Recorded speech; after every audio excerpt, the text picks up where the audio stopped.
Hello people, ಎಲ್ಲ ಹೇಗಿದ್ದೀರಾ? ಇದು ಸಂಜೆ, ಅಂದರೆ ಮಂಗಳವಾರ ಸಂಜೆ. ನಾನು ಭಾನುವಾರನೇ ಹೂ ತೊಗೊಂಡಿದ್ದೆ, ಬಟ್ ಮರ್ತುಬಿಟ್ಟಿದ್ದೆ ಕಟ್ಟೋದು. ಹಂಗಾಗಿ ಮಂಗಳವಾರ ಸಂಜೆ ಬಂದು ಕೆಲಸದಿಂದ ಹೂವು ಕಟ್ತಾಯಿದ್ದೀನಿ. 100 ಗ್ರಾಮು 40 ರೂಪಾಯಿ ಅಂತ ಹೇಳಿದರು, ಹಾಗಾಗಿ 100 ಗ್ರಾಮ್ ತೊಗೊಂಡಿದ್ದೆ. ಇದು ಮಲ್ಲೆ ಹೂವು ತೊಗೊಂಡು ಕಟ್ಟಿದ್ರೆ ಒಂದು ವಾರ ಮುಡ್ಕೊಂಡು ಹೋಗ್ಬೋದು, ಇಲ್ಲಾಂದರೆ ದೇವ್ರ ಫೋಟೋಕ್ಕಾದ್ರೂ ಪೂಜೆಗಾಗುತ್ತೆ ಅಂತ ಹೇಳಿಬಿಟ್ಟು ಕಟ್ತಾಯಿದ್ದೆ. ಹಾಗೆ ಸಂಜೆ ತರಕಾರಿ ತೊಗೋಬೇಕಿತ್ತು, ಮಕ್ಕಳನ್ನ ಬನ್ನಿ ಅಲ್ಲಿಗೆ ಅಂತ ಹೇಳಿದ್ದೆ ಸರ್ಕಲ್ಗೆ. ಬಂದಿದ್ದರು. ಇವಾಗ ಹಂಗೆ ಜ್ಯೂಸ್ ಕುಡಿಯೋಣ ಅಂತ ಹೇಳ್ಬಿಟ್ಟು ಕುಡಿತಾ ಇದ್ದೀವಿ. ಅವಳು ನನ್ನ ದೊಡ್ಡ ಮಗಳು ಬಂದಿದ್ದರು, ಚಿಕ್ಕವಳು ಬಂದಿರಲಿಲ್ಲ, ಹಾಗಾಗಿ ಜ್ಯೂಸ್ ಕುಡಿತಾ ಇದ್ದೀನಿ.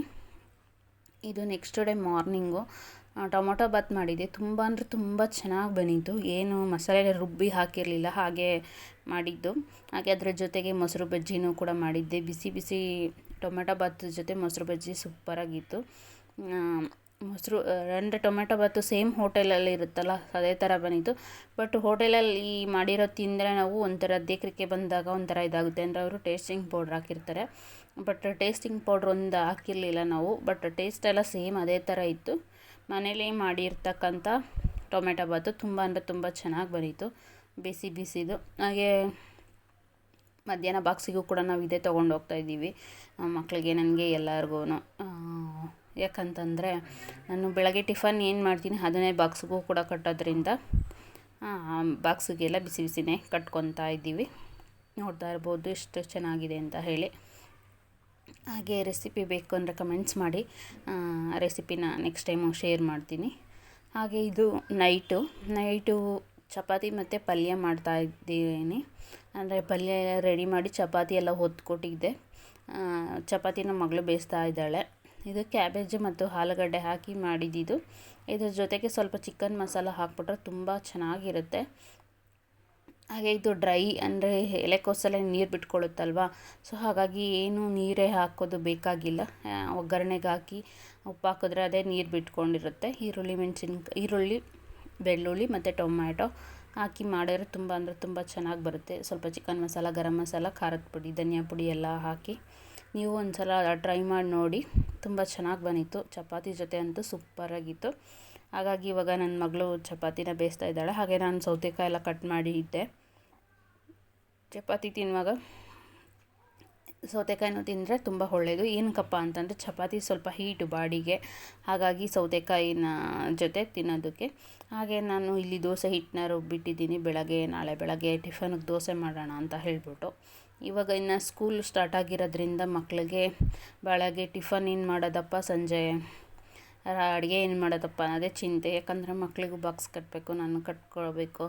ಸೊ ಹಾಗಾಗಿ ಈಗ 1-2 ತಿಂಗಳಿಂದ ಊರಿಗೆ ಹೋಗಿದ್ರಲ್ಲ ಮಕ್ಕಳು, ಹಾಗಾಗಿ ನನಗೆ ಅಷ್ಟು ಚಿಂತೆ ಇರಲಿಲ್ಲ ಅಡುಗೆದು. ಏನೋ ಮಾಡ್ಕೊಳ್ತಾ ಇದ್ದೆ, ನನಗೆ ನಮ್ಮ ಮನೆಯವ್ರಿಗಿಬ್ರಿಗೂ. ಅನ್ನ ಸಾಂಬಾರೇ ಮಾಡಿಬಿಡ್ತಿದ್ದೆ ಬೆಳಗ್ಗೆ ಟೈಮೇ.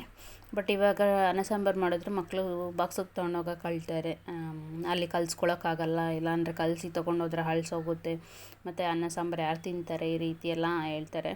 ಹಾಗಾಗಿ ದಿನ ಒಂದೊಂಥರ ಟಿಫನ್ ಮಾಡಬೇಕಾಗಿರೋದ್ರಿಂದ ರಾತ್ರಿಯೇ ಎಲ್ಲ ಪ್ರಿಪೇರ್ ಮಾಡಿ ಇಟ್ಕೋಬೇಕು. ಅಂದರೆ ಬೆಳಗ್ಗೆ ಏನು ಟಿಫನ್ ಮಾಡಬೇಕು ಅನ್ನೋದು ರಾತ್ರಿಯೇ ಯೋಚನೆ ಮಾಡಿ ಇಟ್ಕೋಬೇಕು. ಇಲ್ಲಿ ನನ್ನ ಚಿಕ್ಕ ಮಗಳು ಓದ್ಕೊತಾವಳೆ. ಈಗ ಚಪಾತಿ ಎಲ್ಲ ರೆಡಿ ಆಯಿತು. ನಾನು ಹಾಕ್ಕೊಂಡೆ 2 ಚಪಾತಿ, ಸ್ವಲ್ಪ ಪಲ್ಯ, ಹಾಗೆ 4 ಪೀಸು ಸೌತೆಕಾಯಿ. ಟೇಸ್ಟ್ ನೋಡೋಣ ಅಂತ ಹೇಳ್ಬಿಟ್ಟು, ಟೇಸ್ಟ್ ನೋಡಮ್ಮ ಹೇಗಿದೆ ಅಂತ ಹೇಳ್ತಾಯಿದ್ಲು ನನ್ನ ಮಗಳು. ಹಾಗಾಗಿ ಟೇಸ್ಟ್ ಮಾಡಿದೆ. ತುಂಬ ಚೆನ್ನಾಗಿ ಬಂದಿತ್ತು, ರುಚಿಯಾಗಿ, ಹಾಗೆ ಟೇಸ್ಟಿಯಾಗಿ. ಸೊ ನೀವು ಕೂಡ ಒಂದ್ಸಲ ಈ ರೆಸಿಪಿನ ಟ್ರೈ ಮಾಡಿ ನೋಡಿ, ಕಮೆಂಟ್ ಮಾಡಿ ಯಾವ ರೀತಿ ಬಂದಿತ್ತು ಅಂತ ಹೇಳ್ಬಿಟ್ಟು. ನಾನು ಫುಲ್ಲು ಡೀಟೇಲಾಗಿ ರೆಸಿಪಿ ತೋರಿಸಿಲ್ಲ, ನಾನು ಏನೇನು ಹೇಳಿದೆ ಅಷ್ಟೇ ಹಾಕಿ ಟ್ರೈ ಮಾಡಿ ನೋಡಿ. ಇವಾಗ ತಿಂದ್ಕೊಂಡು ಚಪಾತಿ ಎಲ್ಲ ಮಕ್ಕಳನ್ನು ಕೂಡ ತಿಂತಾ ಇದ್ದಾರೆ. ಅಂದರೆ ಮಕ್ಕಳು ಟಿ ವಿ ಇಲ್ಲ ಅಂದರೆ ತಿನ್ನೋದೇ ಇಲ್ಲ ಅನ್ನೋ ಥರ. ಅಂದರೆ ತಿನ್ನುವಾಗಾದ್ರೂ ಅವರು ಟಿ ವಿ ಹಾಕೊಂಡು ನೋಡ್ಕೊಂಡು ಕೂತ್ಕೊಂಡೇ ತಿನ್ನೋದು. ಸಂಜೆ ಟೈಮ್ ಮಾತ್ರ, ಬೆಳಗ್ಗೆ ಟೈಮ್ ಏನೂ ನೋಡೋಲ್ಲ, ಬಟ್ ನೈಟ್ ಟೈಮ್ ಮಾತ್ರ ಅವ್ರಿಗೆ ಟಿ ವಿ ಬೇಕೇ ಬೇಕು. ಇದು ನೆಕ್ಸ್ಟ್ ಡೇ ಮಾರ್ನಿಂಗು ದೋಸೆ ಮಾಡಿದ್ನಲ್ಲ, ದೋಸೆಗೆ ಕಡಲೆಬೀಜ ಇತ್ತು, ಕಡಲೆಬೀಜ ಚಟ್ನಿ, ಹಾಗೆ ರಾತ್ರಿದು ಚಪಾತಿ ಜೊತೆಗೆ ಪಲ್ಯ ಮಾಡಿದ್ನಲ್ಲ, ಪಲ್ಯ ಇತ್ತು. ಒಬ್ಬಳು ಚಪಾತಿ ತಿಂತಾಯಿದ್ಲು, ಒಬ್ಬಳು ದೋಸೆ ತಿಂತಾಯಿದ್ಲು. ಹಾಗೆ ಚಪಾತಿ ಜೊತೆ ಪಲ್ಯ ಮತ್ತು ದೋಸೆ ಜೊತೆ ಚಟ್ನಿ ಇಬ್ಬರು ಎಕ್ಸ್ಚೇಂಜ್ ಮಾಡ್ಕೊತಾ ಇದ್ದಾರೆ. ಅಂದರೆ ಅವಳು ಚಪಾತಿಗೆ ಅವಳು ಚಟ್ನಿ ಇಚ್ಕೋತಾವಳೆ, ಅವಳು ದೋಸೆ ಜೊತೆಗೆ ಇವಳು ಪಲ್ಯ ತೊಗೊತಾವಳೆ. ಈ ರೀತಿ ಅಕ್ಕ ತಂಗಿ ಅವ್ರ ತಟ್ಟೆದ್ದು ಇವ್ರ ತಟ್ಟೆದು ಅವ್ರು ತಿಂತವ್ರೆ. ಇಲ್ಲಿ ದೋಸೆನ ಹಾಕ್ಕೊಡ್ತಾ ಇದ್ದೆ ನಾನೇ. ಟಿಫನ್ ಎಲ್ಲ ನಂದೇ ಬೆಳಗ್ಗೆ ಹೊತ್ತು ಮಾಡೋದು. ಹಾಗಾಗಿ ಬಾಕ್ಸಿಗೆಲ್ಲ ಮಕ್ಕಳಿಗೆಲ್ಲ ಕಟ್ಟಿ ನಾನು ಕೂಡ ಕಟ್ಕೊಂಡು ಹಾಕ್ಕೊಂಡು ತಿಂದ್ಕೊಂಡು ಹೋಗ್ತೀನಿ. ಮಕ್ಕಳಿಗೆ ಬೇಗ ಸ್ಕೂಲ್ ಇರೋದ್ರಿಂದ ಅವ್ರನ್ನ ಬೇಗ ಕಳಿಸ್ಬೇಕು. ಇವಾಗ ನನ್ನ ಚಿಕ್ಕ ಮಗಳದ್ದು ಬೇಗ ಸ್ಟಾರ್ಟ್ ಆಗಿಬಿಟ್ಟಿದೆ. ಅಂದರೆ ಅದು ಅವರು ಸ್ಕೂಲ್ನ ಸೇಲ್ ಮಾಡಿದ್ದಾರೆ, ಬೇರೆಯವರು ಪರ್ಚೇಸ್ ಮಾಡಿದ್ದಾರೆ. ಹಾಗಾಗಿ ಇವಾಗ ಅವ್ಳಿಗೂ ಸ್ಕೂಲ್ ಟೈಮಿಂಗ್ಸ್ ಚೇಂಜ್ ಆಗಿದೆ. ಮುಂಚೆ 9:45 ಇತ್ತು, ಈಗ 8:50ಗೆಲ್ಲ ಅಲ್ಲಿ ಇರಬೇಕು. ದೊಡ್ಡವಳು ಅಷ್ಟೇ 8:50ಗೆಲ್ಲ ಸ್ಕೂಲಲ್ಲಿ ಕಾಲೇಜಲ್ಲಿ ಇರಬೇಕು.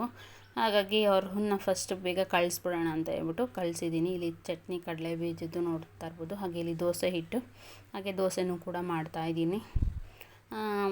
ಏನಪ್ಪ ಬೆಳಗಿನ ಗಡಿಬಿಡಿ ಅಂತಂದರೆ ಮಕ್ಕಳನ್ನ ಕಳಿಸೋದು, ಬಾಕ್ಸ್ ಕಟ್ಟೋದು, ಈ ಗಡಿಬಿಡೀಲಿ ನನಗೆ ಲೇಟಾಗಿ ಹೋಗುತ್ತೆ. ಹಾಗಾಗಿ ಬೇಗ ಎದ್ದರೆ ಬೇಗ ಕೆಲಸಗಳಾಗ್ತವೆ. ಹಾಗಾಗಿ ಬೇಗ ಎದ್ದೊಳ್ಬೇಕು. ಬಟ್ ನೈಟ್ ಟೈಮ್ ಬಂದಾಗ ನಾವು ಊಟ ಮಾಡಿ ಮಲ್ಗೋದು ಲೇಟ್ ಆಗಿಬಿಡುತ್ತಲ್ವ. ಕೆಲಸ ಮುಗಿಸ್ಕೊಂಬಂದು ಟಯರ್ಡ್ ಆಗಿರ್ತೀವಿ. ಸ್ವಲ್ಪ ಹೊತ್ತು ರೆಸ್ಟ್ ಮಾಡಿ ಆಮೇಲೆ ಅಡುಗೆ ಮಾಡಿ ಊಟ ಮಾಡಿ ಮಲ್ಗೋದು ಅಂದರೆ ಲೇಟ್ ಆಗಿಬಿಡುತ್ತೆ. ಏನೂ ಮಾಡೋದಕ್ಕಾಗಲ್ಲ.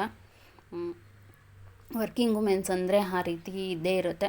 ಅದೇ ಮನೇಲಿರ್ತಕ್ಕಂಥವ್ರಾದರೆ ನಿಧಾನಕ್ಕೆ ಎಲ್ಲನೂ ಮಾಡಿಕೊಂಡು ಟೈಮ್ ಟು ಟೈಮ್ ಎಲ್ಲ ಮಾಡ್ಬೋದು ಅವರು. ಬೆಳಗ್ಗೆ ಕಾಫಿ, ತಿಂಡಿ, ಮನೆ ಕೆಲಸಗಳು, ಮಧ್ಯಾಹ್ನ ಅಡುಗೆ, ರಾತ್ರಿ ಅಡುಗೆ ಅಂತ ಹೇಳ್ಬಿಟ್ಟು. ಬಟ್ ನಾವು ಎಲ್ಲನೂ ಮೇಂಟೈನ್ ಮಾಡಬೇಕಂತಂದರೆ ಸಿಕ್ಕಾಪಟ್ಟೆ ಕಷ್ಟ ಆಗುತ್ತೆ. ಬಟ್ ಮಕ್ಕಳಿಗೆ ಹೆಲ್ಪ್ ಮಾಡ್ತಾರೆ, ಹಾಗಾಗಿ ಮಾಡ್ಕೊಂಡು ಹೋಗ್ತಾಯಿದ್ದೀನಿ. ಹಾಗಾಗಿ ವೀಡಿಯೋನೂ ಕೂಡ ಸರಿಯಾಗಿ ಮಾಡೋದಕ್ಕಾಗಲ್ಲ. ಯಾಕಂದರೆ ಕೆಲಸ ಮತ್ತು ಮನೆ ಕೆಲಸ, ಅಡುಗೆ, ತಿಂಡಿ, ಮಕ್ಕಳು, ಯೂಟ್ಯೂಬು ಎಲ್ಲ ಮೇಂಟೈನ್ ಮಾಡೋದು ಕಷ್ಟ ಆಗುತ್ತೆ. ಹಾಗಾಗಿ ನಾನು ಕೂಡ ಲೇಟಾಗಿ ವೀಡಿಯೋಸ್ನ ಹಾಕ್ತೀನಿ. ಹಾಗಾಗಿ ಪ್ಲೀಸ್ ಸಪೋರ್ಟ್ ಮಾಡಿ, ಸಬ್ಸ್ಕ್ರೈಬ್ ಮಾಡ್ಕೊಳ್ಳಿ. ನಾನಿಲ್ಲಿ ದೋಸೆ ಎಲ್ಲ ಹಾಕ್ತಾಯಿದ್ದೀನಿ. ಇವು ನನ್ನ ಮಗಳು ಅಂದರೆ ವಾಟರ್ ಬಾಟ್ಲ ತೊಗೊಂಡೋಗ್ತಾರಲ್ಲ ನೀರು, ಅದಕ್ಕೆ ಐಸ್ ಹಾಕ್ಕೊಂಡು ತೊಗೊಂಡೋಗ್ತಾರೆ. ಯಾಕಂತಂದರೆ ಅವ್ರು ಮಧ್ಯಾಹ್ನ ಕುಡಿಯೋ ತನಕ ನೀರೆಲ್ಲ ಬೆಚ್ಚಗಾಗಿರುತ್ತೆ. ಐಸ್ ಕ್ಯೂಬ್ ಹಾಕ್ಕೊಂಡು ತೊಗೊಂಡೋದ್ರೆ ತಣ್ಣಗಿರುತ್ತೆ ಅಂತ ಹೇಳ್ಬಿಟ್ಟು ವಾಟರ್ ಬಾಟ್ಲ್ ಒಳಗಡೆ ಐಸ್ ಹಾಕ್ಕೊಂಡು ತೊಗೊಂಡೋಗ್ತಾರೆ. ಇಬ್ಬರೂ ಹಾಗೆ ಮಾಡ್ತಾರೆ. ಸ್ಟೀಲ್ ಬಾಟ್ಲನ್ನು ಕೊಟ್ಟಿದ್ದೀನಿ ನಾನು. ಯಾವುದೇ ಕಾರಣಕ್ಕೂ ನಾನು ಜಾಸ್ತಿ ಪ್ಲಾಸ್ಟಿಕ್ನ ಯೂಸ್ ಮಾಡಲ್ಲ. ಮಕ್ಕಳಿಗೆ ಊಟ ಕಟ್ಟೋದಾಗಲಿ, ಹಾಗೆ ಅವ್ರು ಕುಡಿಯೋ ನೀರಿಂದಾಗಲಿ ನೀವು ಅಷ್ಟೇ ಪ್ಲಾಸ್ಟಿಕ್ನ ಜಾಸ್ತಿ ಯೂಸ್ ಮಾಡೋಕ್ಕೆ ಹೋಗ್ಬೇಡಿ. ಸ್ಟೀಲ್ದ ಜಾಸ್ತಿ ಯೂಸ್ ಮಾಡಿ ಅಂತ ಹೇಳಿ ರೆಕಮೆಂಡ್ ಮಾಡ್ತೀನಿ. ಸೊ ಈಗ ನಾನು ಹಡಾವುಡಿ ಅಂತಾರಲ್ಲ, ಹಾಗೆ ರೀತಿ ಹಡಾವುಡಿಲಿ ದೋಸೆ ಇದು ಹಾಕೋದು, ನನಗೆ ಬಾಕ್ಸ್ ಕಟ್ಕೊಳ್ಳೋದು, ಅವ್ರ ಬಾಕ್ಸ್ ಕಟ್ಕೊಳ್ಳೋದು ಎಲ್ಲ ರೆಡಿ ಮಾಡ್ತಾಯಿದ್ದೀನಿ. ಹಾಗೆ ಕಿಚನೆಲ್ಲ ಹಾಗೆ ಇದ್ಬಿಡುತ್ತೆ, ಕ್ಲೀನ್ ಮಾಡಿ ಹೋಗಲ್ಲ. ಯಾಕಂದರೆ ಟೈಮ್ ಸಿಗೋಲ್ಲ. ಕ್ಲೀನ್ ಮಾಡಬೇಕು ಅನಿಸುತ್ತೆ, ಬಟ್ ಟೈಮ್ ಸಿಗೋಲ್ಲ. ಸೊ ನಾನು ಬೇರೆ ಇನ್ನು ಸ್ನಾನಕ್ಕೆ ಹೋಗಬೇಕು, ಮಕ್ಕಳು ರೆಡಿಯಾಗಿದ್ದಾರೆ. ಸೊ ಹಾಗಾಗಿ ಇದು. ಮತ್ತು ಸಂಜೆ ಸೊಪ್ಪು ತೊಗೊಂಡು ಬಂದಿದ್ದೆ. ಸೊಪ್ಪು ಬೇಳೆ ಹಾಕಿ ಸಾಂಬಾರು ಮಾಡೋಣ ಅಂತ ಹೇಳ್ಬಿಟ್ಟು. ಅದು ಗುರುವಾರ ಆಗಿತ್ತು. ಗುರುವಾರ ಆಗಿದ್ದರಿಂದ ದೇವಸ್ಥಾನಕ್ಕೆ ಬೇರೆ ಹೋಗಬೇಕಿತ್ತು, ರಾಘವೇಂದ್ರ ಸ್ವಾಮಿಗೆ. ಇಲ್ಲಾಂದರೆ ನನ್ನ ಚಿಕ್ಕ ಮಗಳು ಬಿಡೋದಿಲ್ಲ, ಅವಳಿಗಂತೂ ಸಿಕ್ಕಾಬಟ್ಟೆ ಫೇವ್ರೇಟ್ ದೇವರು. ಹಾಗಾಗಿ ಸೊಪ್ಪು ಸೋಸ್ಕೊಟ್ಬಿಟ್ಟು ಬೇಗ ನನ್ನ ದೊಡ್ಡ ಮಗಳಿಗೆ ಅಡುಗೆ ಮಾಡೋದಕ್ಕೆ ಹೇಳ್ಬಿಟ್ಟು ಹೋಗೋಣ ಅಂತ ಹೇಳ್ಬಿಟ್ಟು ಸೋಸ್ತಾಯಿದ್ದೀನಿ. ಹಾಗೆ ದೇವಸ್ಥಾನದಿಂದ ಬರುವಾಗ ನಾನು ಮತ್ತು ನನ್ನ ಚಿಕ್ಕ ಮಗಳು ಹಾಗೆ ಒಂದು ಕ್ಲಿಪ್ನ ತೊಗೊಂಡ್ವಿ.